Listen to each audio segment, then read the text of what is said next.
wejjeeko ebitulituli ebyo ebijja ku mubiri, ebituli ebiri mu hips, ebituli ebiri ku kabinako, ebituli ebijja ku mikono oba ebituli ebiri ku magulu go, ku ntumbwe zo, jangu obeere nga obijjako.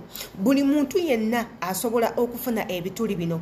Ebituli tebiboola muntu yenna, bisobola okujja ku musajja, abasajja babeera nabyo, n'abakazi babeera nabyo, abatono babeera nabyo, n'abanene mu sayizi babeera n'ebyo ebituli.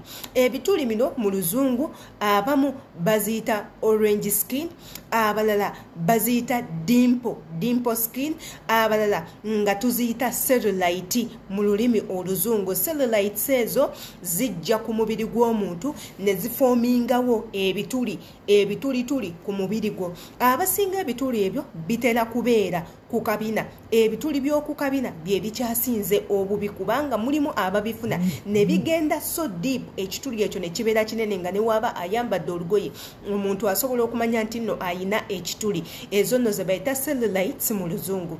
Amanya yenze Sheila Adita. Welcome back to my YouTube channel. If you haven't subscribed, please come and subscribe and don't forget to tap the notification bell. You'll be updated whenever we upload a new video for you. Jango berenga o subscribinga, o likinge, o commentinge, wabula ate video webanga ekunyumidde ng'ogisansenga ya makulu teweerabira tuwa kigale ekyo kiba tukizaamu amaanyi. Olunaku olwaleero tugenda kwogera ku cellulites. Abakyala abalina cellulites teekako n'abasajja oyinza preventing otya ate era wobanga ozina osobola kola otya okendezaako ku appearance yaayo. Tukimanyi nti no cellulite tezirabika bulungi naddala nga oyambadde olugoye. Waliwo cellulites ennungi nga tezigenda kulabika, ne mulimu cellulite embi eziyina ebinnya ebinene weebiti nga gwe ne woba oyambadde olugoye lwenkanaki omuntu ebituli ebyo abeera abiraba. Zezo cellulite jangu tubeere nga tukugamba kikyoyina okukola. Cellulite ezo katusooke tumanye cellulite kyeki era ki ekizireeta. Cellulite teziyina nsonga ntuufu lwaki zijja, ate era teziyina side effect yonna kubanga teziruma.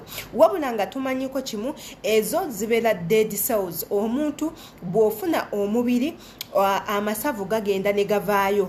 Erimu ne litunduka ne libeera ddene eddala ttono, eddala ddene eddala ttono, kyovulaba mubeeramu ebyo ebinnyanya nti wano amasavu gasobola okutunduka ne gakola akantu bwe kati akammonde, ate erya wano ne ligaana okuvaayo, ne litunduka eno wano ne ligaana okuvaayo amasavu ago. So amasavu ago gye gakoma okwekwata, omusaayi gugenda kuba tegutambula mubiri gwonna ku kabinako kugumalayo oba mu bisambi byo. Kye tugenda okuba nga tukola, tugenda kubanga tutandika okuyiga tutya we tumasajinga eliya eyo erimu ebituli okulaba nti omusaayi gwonna gutambula. Teekako n'okumeltinga amasavu awo. Waliwo creams ezitundirwa zi anti-cellulite creams zoyina okuteekako, naye ate nazo tezijjawo kituli ekyo. Wabula zikuyambako appearance neba nga tebeera nnene nnyo. Waliwo abafuna surgery ne bagenda ne bakukola liposuction ku kabina ne bakufumitamu oluwagi ne babeera nga batunga ago amasavu ne gasobola okuba nga gasaanuuka. Waliwo ebyuma bye bakozesa kuteekako nga byokya amasavu ago ate era ne gaba ne gasaanuuka. Wabula olunaku lwaleero ife engeri gye tutalina ebyo byuma tugenda kukozesa ebintu ebya bulijjo. Waneeno ng'osobola okukozesa vaseline oba nobanga okozesa coconut oil oba cocoa butter oba olive oil. Omuteeke mu ngalo zo otandike okugenda ewali ekituli w'olaba obeerenga omasajinga ng'otaddeko oil then masajinga ekituli ekyo. Malako eddakiika 3 nga oli mu kumasajinga ewali ekituli. Kuŋŋaanya omubiri gwonna obeerenga oguteekawo ewali ekituli.